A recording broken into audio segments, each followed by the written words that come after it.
Welcome you all guys once again. I am Archana Mainandan और आज के इस वीडियो में हम कंप्लीट करने वाले हैं मोस्ट इम्पॉर्टेंट 100 क्वेश्चंस जो कि रिलेटेड रहने वाला है हिस्ट्री से, पॉलिटी से, ज्योग्राफी से, इकोनॉमिक्स से, कंप्यूटर से एंड एक स्टैटिक पोर्शन में हम कंप्लीट करेंगे। और आज का हमारा टॉपिक रहेगा स्टैटिक पोर्शन का। जितने भी इंटरनेशनल एयरपोर्ट्स हैं और मतलब कहाँ पे हैं वो ये सारी चीज़ें आज हम कंप्लीट करेंगे क्योंकि यहाँ से क्वेश्चंस भी आपको देखने को मिलते हैं। सो आई होप ये वीडियो आपको पसंद आएगा। और तो पहले हिस्ट्री से स्टार्ट करते हैं। हिस्ट्री में ancient, medieval and modern history से स्टार्ट करते हैं। पहला एंशिएंट मिडिवल का एंशिएंट, उसके बाद मिडिवल देख लेंगे। फर्स्ट क्वेश्चन है, वैदिक काल में पनी नाम से जाने गए समुदाय का मुख्य व्यवसाय क्या था? तो ये व्यापार था मुख्य व्यवसाय। ऋग्वेद में पुत्री के लिए प्रयुक्त शब्द दुहिता का शाब्दिक अर्थ क्या है? तो गाय का दोहन करने वाली। संगम युग में तमिलों का सर्वाधिक लोकप्रिय देवता कौन था? तो ये मुरुगन देवता थे। और पांड्यों का उल्लेख सर्वप्रथम किस विदेशी यात्री ने किया था? तो ये मार्को पोलो ने किया था। व्यास नदी का प्राचीन नाम क्या था? तो ये विपासा नदी था।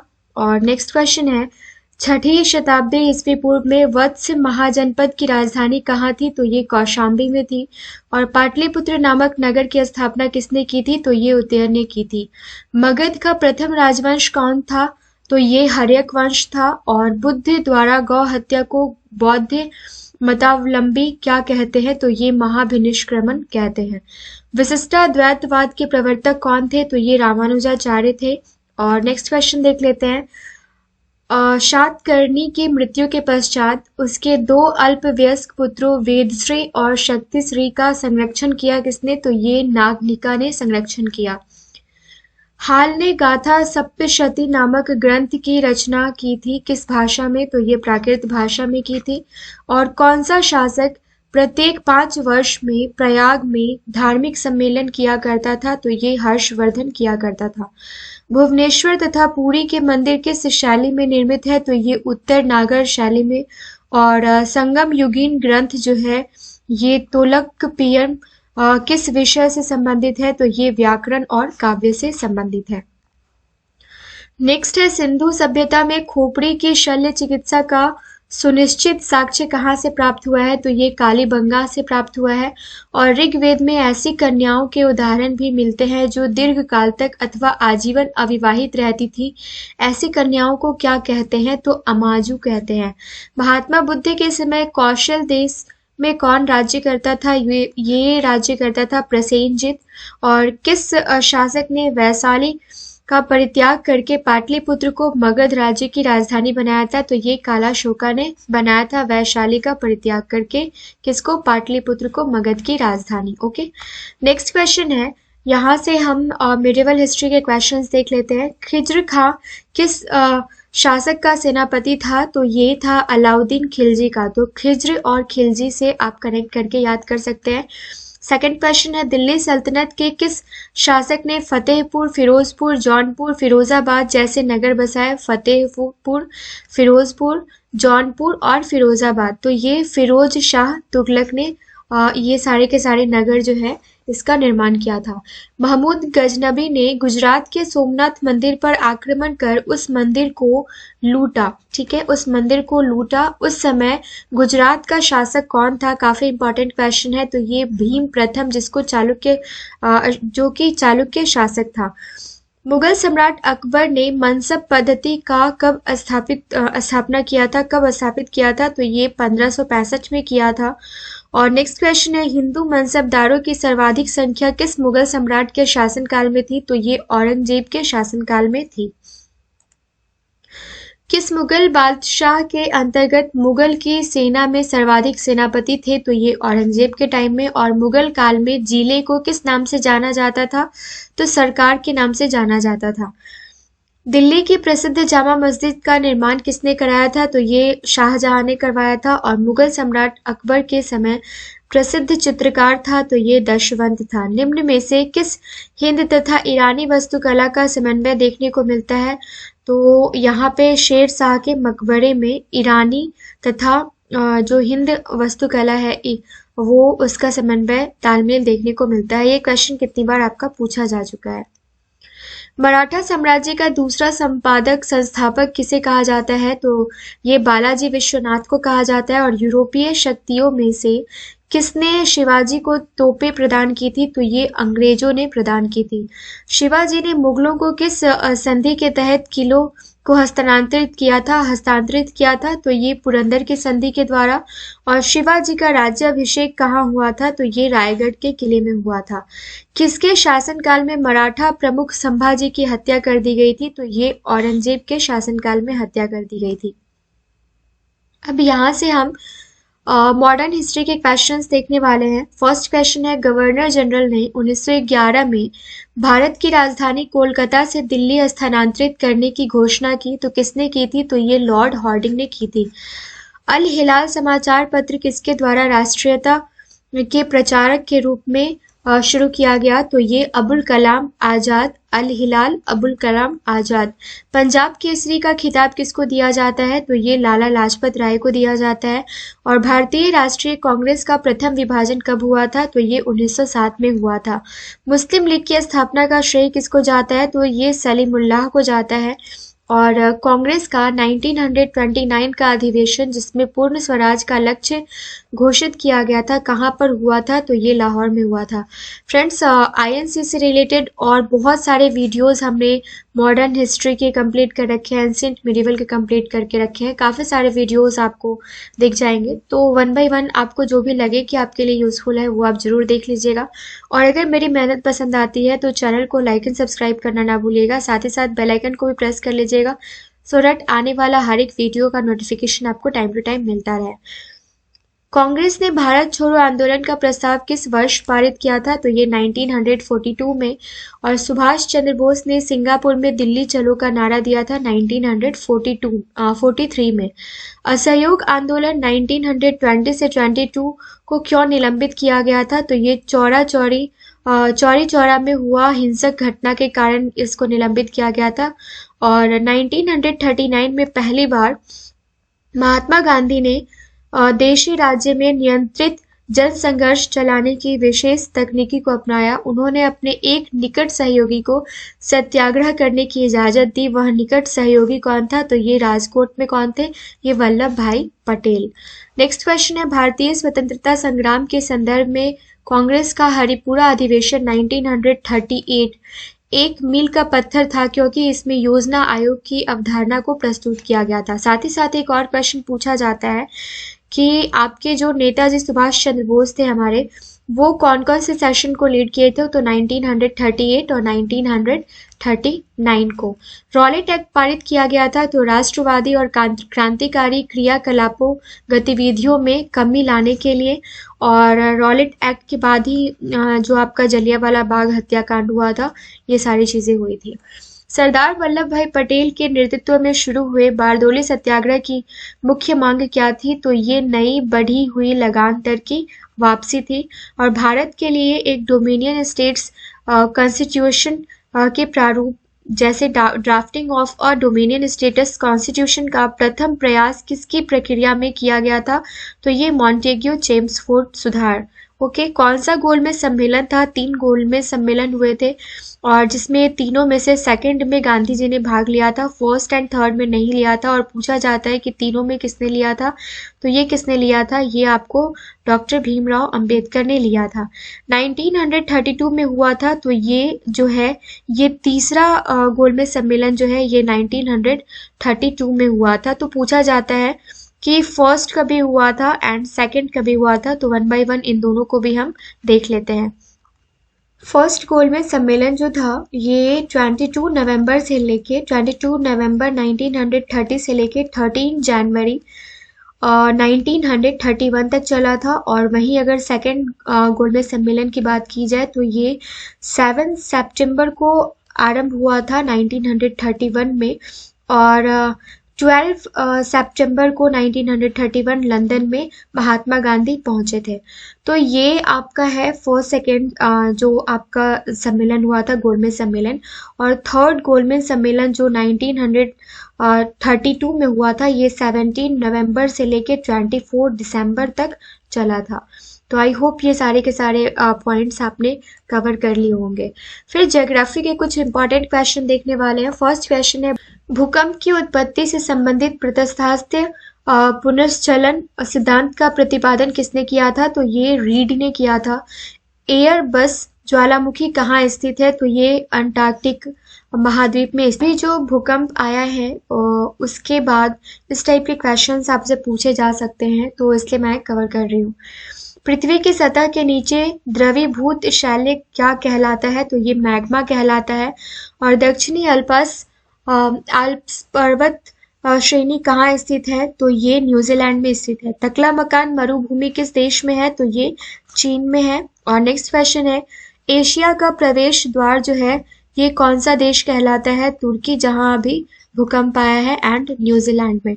हॉर्न ऑफ अफ्रीका में शामिल किए जाने वाला कौन कौन से देश हैं? तो ये इथियोपिया है, सोमालिया है और जिबूती है। काफी इंपॉर्टेंट क्वेश्चन है। कौन सा देश प्यासी भूमि के का देश कहलाता है? तो ये ऑस्ट्रेलिया कहलाता है। और यूरोप के किस देश को लघु यूरोप कहा जाता है? तो ये फ्रांस। स्वप्निल मीनारों वाला शहर जो है उसके उपनाम से कौन सा शहर जाना जाता है? तो ये ऑक्सफोर्ड शहर जाना जाता है।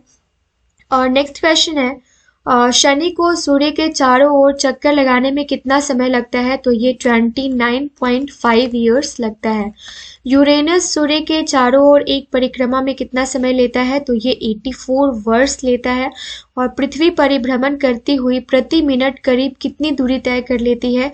तो ये 49 किलोमीटर प्रति मिनट। ओके, तारे का रंग इसका सूचक है, तो उसके ताप का, जिसका ताप जितना ज्यादा होगा उस तारे की जो चमक होगी वो उतनी ही ज्यादा होगी। कौन सा ग्रह हरे प्रकाश को उत्सर्जित करता है? तो ये करता है नेपच्यून, और मीथेन गैस की प्रेजेंस की वजह से। ओके, नेक्स्ट क्वेश्चन है, कौन सा ग्रह सर्वाधिक गैसों से घिरा हुआ है? तो ये यूरेनस गैस जो है ये सर्वाधिक गैसों से, यूरेनस जो ग्रह है ये सर्वाधिक गैसों से घिरा हुआ है। किस ग्रह को लेटा हुआ ग्रह कहते हैं? तो ये यूरेनस को ही कहते हैं। और किस ग्रह का सूर्य के परितः परिभ्रमण काल न्यूनतम है? तो ये बुध ग्रह का। सौरमंडल के किस ग्रह को अपने अक्ष पर घूमने में सभी ग्रहों से कम समय लगता है? तो ये बृहस्पति। और किस ग्रह का सूर्य से परितः परिभ्रमण काल अधिकतम है? तो ये नेपच्यून का। ओके, यहाँ से कुछ क्वेश्चंस हम पॉलिटी के कंप्लीट करने वाले हैं, जिसमें पहला क्वेश्चन है, ये सारे के सारे क्वेश्चंस जो है ना आपके प्रीवियस ईयर के बेसिस पे मैंने डिजाइन किए हैं, और किसी भी एग्जाम के लिए, भले ही ये मैं बीएसएससी में कवर कर रही हूँ, लेकिन ये आपके आने वाले किसी भी एग्जाम के लिए काफी इंपॉर्टेंट है। किस प्रधानमंत्री के कार्यकाल में दल बदल विरोधी विधेयक पास हुआ था? तो ये राजीव गांधी के कार्यकाल में हुआ था। और संविधान के किस अनुच्छेद में न्यायपालिका के कार्यपालिका से पृथककरण की बात कही गई है? तो ये अनुच्छेद 50 में। उच्चतम न्यायालय की पहली महिला न्यायाधीश कौन थी? तो ये फातिमा बीबी थी। और संविधान में वर्तमान में कितने अनुच्छेद तथा कितनी अनुसूचियां हैं? तो 444 अनुच्छेद और 12 अनुसूचियां हैं। पॉलिटी से रिलेटेड हमने बहुत सारे वीडियोस कंप्लीट करके रखे हैं। शॉर्ट नोट्स हैं, हैंड रिटन नोट्स हैं, क्वेश्चंस हैं, और बहुत सारे टॉपिक वाइज भी वीडियोस आपको मिल जाएंगे, उन सबको भी आप देख सकते हैं। संविधान की प्रस्तावना में संशोधन करके क्या शब्द जोड़े गए हैं? तो पंथ निरपेक्ष, समाजवादी, अखंडता शब्द जोड़े गए हैं 42nd अमेंडमेंट एक्ट में। ओके, नेक्स्ट क्वेश्चन है, भारतीय संसद के मूल अधिकारों में संशोधन का अधिकार जो है किस संवैधानिक संशोधन के द्वारा प्राप्त हुआ है? तो 24वें संशोधन के द्वारा। नेक्स्ट क्वेश्चन है, उच्च न्यायालय के सेवानिवृत्त सदस्यों को किसने प्रत्यक्ष रूप से निर्वाचित किया था? तो ये प्रांतों के विधान सभाओं के सदस्यों ने किया था। क्वेश्चन है, संविधान का कौन सा अनुच्छेद सामाजिक समानता का अधिकार प्रदान करता है? तो ये आर्टिकल 15 जो है ये सामाजिक समानता का अधिकार प्रदान करता है। ऑलरेडी हमने सारे आर्टिकल्स एंड सारे अमेंडमेंट्स जो हैं ये कंप्लीट कर लिए हैं। सर्वोच्च न्यायालय में तदर्थ न्यायाधीशों की नियुक्ति कौन कर सकता है? तो ये राष्ट्रपति की अनुमति प्राप्त कर सर्वोच्च न्यायालय का मुख्य न्यायाधीश जो होता है वो कर सकता है। हिंदू आचार संहिता विधेयक को लेकर प्रधानमंत्री का किस राष्ट्रपति से विरोध हुआ था? तो ये डॉक्टर राजेंद्र प्रसाद से हुआ था। नेक्स्ट क्वेश्चन है, पंचायत समिति के प्रशासन का प्रबंध एक सरकारी अफसर करता है जिसे कहते हैं प्रखंड विकास अधिकारी। संविधान के किस अंश में कल्याणकारी राज्य की अवधारणा की विस्तार से चर्चा हुई है? तो ये राष्ट्र नीति के दिशा सूचक सिद्धांत में।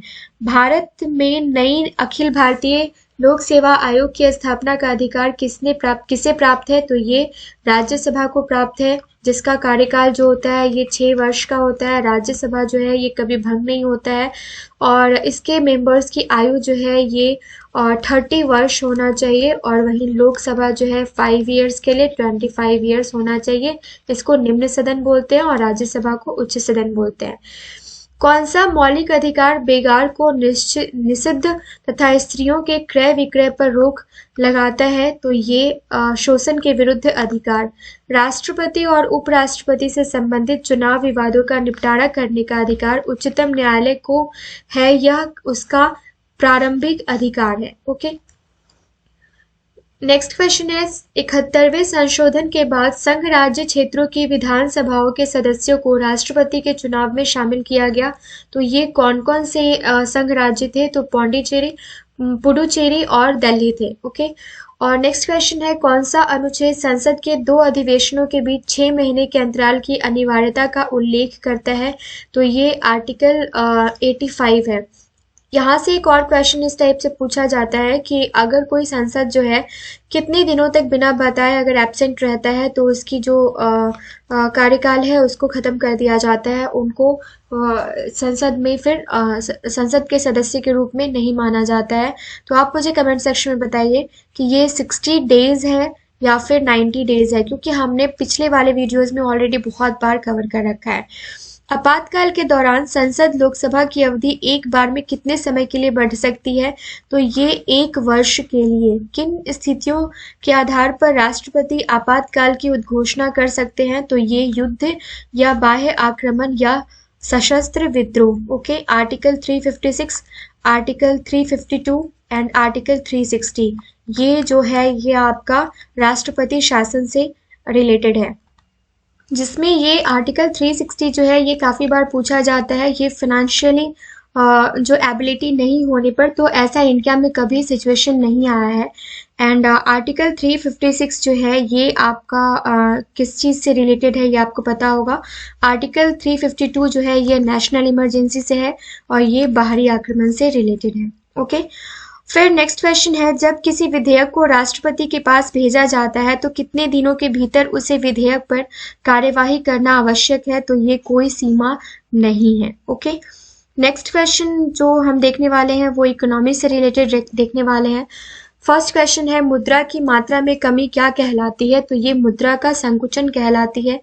जिस नीति को देश का केंद्रीय बैंक ऋणात्मक ये एक साथ होगा वह गुणात्मक उपकरणों के माध्यम से लागू करता है उसे क्या कहते हैं? तो ये मौद्रिक नीति कहते हैं। ठीक है, केंद्रीय bank that is RBI, reserve bank of India. जब सरकार की आय कम तथा व्यय ज्यादा होती है तो अर्थव्यवस्था को क्या कहते हैं? घाटे की अर्थव्यवस्था। नाबार्ड बैंक का पूरा नाम क्या है? तो राष्ट्रीय कृषि एवं ग्रामीण विकास बैंक, नाबार्ड। ओके, तो नाबार्ड का फुल फॉर्म क्या है और ये इसकी एस्टेब्लिशमेंट कभी हुई थी ये भी आपसे पूछा जाता है। आप इसका फुल फॉर्म नोट कर लेंगे, ये है national bank for agriculture and rural development. Okay, ये नाबार्ड का एस्टेब्लिशमेंट जो हुआ था ये हुआ था 12 जुलाई 1982 को और ये क्वेश्चन आपसे हमेशा पूछा जाता है। फिर एक चीज और जानना इम्पोर्टेंट है कि ये कौन से पीएम के दौरान हुआ था इसका एस्टेब्लिशमेंट? तो उस वक्त पीएम थी इंदिरा गांधी, श्रीमती इंदिरा गांधी। ऑन 5 नवंबर 1982 उन्होंने इसको प्रेजेंट किया था and this is actually apex financial institution. Okay, तो ये इतना आप याद रखिएगा। सहकारी साख संगठन का शुभारंभ कब हुआ था? तो ये 1904 में हुआ था। नेक्स्ट है दुर्गापुर भिलाई राउरकेला के इस्पात कारखाने पंचवर्षीय योजना के दौरान स्थापित किए गए थे। तो ये द्वितीय पंचवर्षीय योजना जो कि 1956 से लेकर 1961 तक चला था और 1951 से 5 ईयर प्लान स्टार्ट हुआ था, फर्स्ट 5 ईयर प्लान। ओके, इसको हम सेपरेटली कवर करेंगे, काफ़ी इंपॉर्टेंट टॉपिक है और हर एक एग्जाम में 1-2 मार्क्स से क्वेश्चंस पूछे जाते हैं, इसलिए इसको सेपरेटली हम कवर करेंगे। अंत्योदय योजना कार्यक्रम किस वर्ष प्रारंभ हुआ था? तो ये 1977-78 में। राष्ट्रीय विकास परिषद का गठन जो है ये कब हुआ था? तो ये 6 अगस्त 1952 में। अब जब हमें पता है कि 1951 से 5 ईयर प्लानिंग स्टार्ट हुआ था 1956 तक, तो इसी बीच में हुआ होगा। तो अगर क्वेश्चन आपसे ये पूछा जाता है कि राष्ट्रीय विकास परिषद का गठन जो है ये कौन से 5 ईयर के टाइम में हुआ था? तो ये फर्स्ट 5 ईयर प्लान के टाइम में हुआ था। Okay. SEBI security and exchange board of India की स्थापना कब हुई थी? तो ये 12 अप्रैल 1988 को हुई थी। और प्रथम चरण में कितने बैंकों का राष्ट्रीयकरण किया गया था? 14 बैंक का किया गया था। और आरबीआई से रिलेटेड क्वेश्चंस पूछे जाते हैं कि इसका नेशनलाइजेशन है ये कभी हुआ था, एस्टैब्लिशमेंट कभी हुआ था? तो ये भी हम देख लेते हैं। आरबीआई जो है हमारा सेंट्रल बैंक है और बैंकों का बैंक इसको कहा जाता है, बैंकर्स बैंक कहा जाता है। ठीक है, सारे के सारे मॉनेटरी पॉलिसीज जो है ये यही रेगुलेट करती है। सो आरबीआई का एस्टैब्लिशमेंट जो हुआ था फ्रेंड्स, ये आपका हुआ था अप्रैल फर्स्ट 1935 में। और ये किस एक्ट के थ्रू हुआ था? तो आरबीआई एक्ट जो था 1934, reserve bank of India act 1934, इसके थ्रू हुआ था। और ये जो है कोलकाता में हुआ था इसका जब हुआ था। और अभी इसका जो हेड क्वार्टर है ये मरीन ड्राइव्स मुंबई में है। मुंबई में 1937 में कोलकाता से मुंबई इसको ट्रांसफ़र कर दिया गया। ओके, तो ये सारी चीज़ें आप याद रखिएगा, काफ़ी इंपॉर्टेंट क्वेश्चन है ये, आपसे कभी भी कहीं भी पूछा जा सकता है। फिर आपसे पूछा जाता है कि फर्स्ट गवर्नर ऑफ आरबीआई कौन थे? तो ये कौन थे? Sir Osborne Smith. ठीक है, इस टाइप के फैक्चुअल क्वेश्चंस पूछे जा रहे हैं, इसलिए मैं यहाँ पे नोट डाउन कर रही हूँ, इसको आप याद रखिएगा। अगर फाउंडर भी पूछे जाए तो यही थे। ये सारी के सारी जो है ये इंपॉर्टेंट क्वेश्चंस हैं। नेक्स्ट क्वेश्चन देख लेते हैं जो कि स्टैटिक जीके से रिलेटेड है। कुछ पॉइंट्स है जो हमने कवर करने हैं आज, जिसमें where is the national airport. ये नेशनल एयरपोर्ट्स जो है ये कहाँ है? और name of international airports in India, तो ये जो है क्या नाम है? तो आंध्र प्रदेश में और विशाखापट्टनम में क्या है? तो विशाखापट्टनम अंतर्राष्ट्रीय हवाई अड्डा है। उड़ीसा भुवनेश्वर में क्या है? तो बीजू पटनायक अंतर्राष्ट्रीय हवाई अड्डा। असम गुवाहाटी में लोकप्रिया गोपीनाथ बारदोलोई अंतर्राष्ट्रीय हवाई अड्डा है। और छत्तीसगढ़ रायपुर में क्या है? तो स्वामी विवेकानंद अंतर्राष्ट्रीय हवाई अड्डा है। यूपी वाराणसी में लाल बहादुर शास्त्री अंतर्राष्ट्रीय हवाई अड्डा और जेवर हवाई अड्डा अभी काम स्टार्ट है। गोवा में कौन सा है? तो डाबोलिम हवाई अड्डा है गोवा में। नेक्स्ट है गुजरात, सूरत में कौन सा हवाई अड्डा है? तो सूरत अंतर्राष्ट्रीय हवाई अड्डा है। तेलंगाना हैदराबाद में राजीव गांधी अंतर्राष्ट्रीय हवाई अड्डा है। तमिलनाडु तिरुचिपल्ली में तिरुचिपल्ली अंतर्राष्ट्रीय हवाई अड्डा। राजस्थान जयपुर में जयपुर अंतर्राष्ट्रीय हवाई अड्डा। कर्नाटका में है कैंपेगौड़ा अंतर्राष्ट्रीय हवाई अड्डा। और मध्य प्रदेश इंदौर में है देवी अहिल्याबाई होलकर एयरपोर्ट। केरला कुन्नूर में कुन्नूर अंतर्राष्ट्रीय हवाई अड्डा। महाराष्ट्र मुंबई में छत्रपति शिवाजी अंतर्राष्ट्रीय हवाई अड्डा। नेक्स्ट महाराष्ट्र नागपुर महाराष्ट्र में कौन सा है? तो ये डॉक्टर बाबा साहब अंतर्राष्ट्रीय हवाई अड्डा है। और जम्मू और कश्मीर श्रीनगर में कौन सा है? तो ये शेखुल आलम अंतर्राष्ट्रीय हवाई अड्डा है। केरला कालीकट में है कालीकट अंतर्राष्ट्रीय हवाई अड्डा। और मेघालय जो कि इम्फाल में है ये इम्फाल अंतर्राष्ट्रीय हवाई अड्डा। पश्चिमी बंगाल कोलकाता में नेताजी सुभाष चंद्र बोस अंतर्राष्ट्रीय हवाई अड्डा। और पंजाब अमृतसर में श्री गुरु रामदास जी अंतर्राष्ट्रीय हवाई अड्डा। तमिलनाडु चेन्नई में देख लेते हैं, चेन्नई अंतर्राष्ट्रीय हवाई अड्डा है। और तमिलनाडु मदुरई में कौन सा है? मदुरई अंतर्राष्ट्रीय हवाई अड्डा है। सिलीगुड़ी जो कि पश्चिम बंगाल में है, यहाँ पे बागडोगरा अंतर्राष्ट्रीय हवाई अड्डा है। और आज का लास्ट स्लाइड है हमारा जो कि बिहार पटना है, तो जयप्रकाश नारायण अंतर्राष्ट्रीय हवाई अड्डा।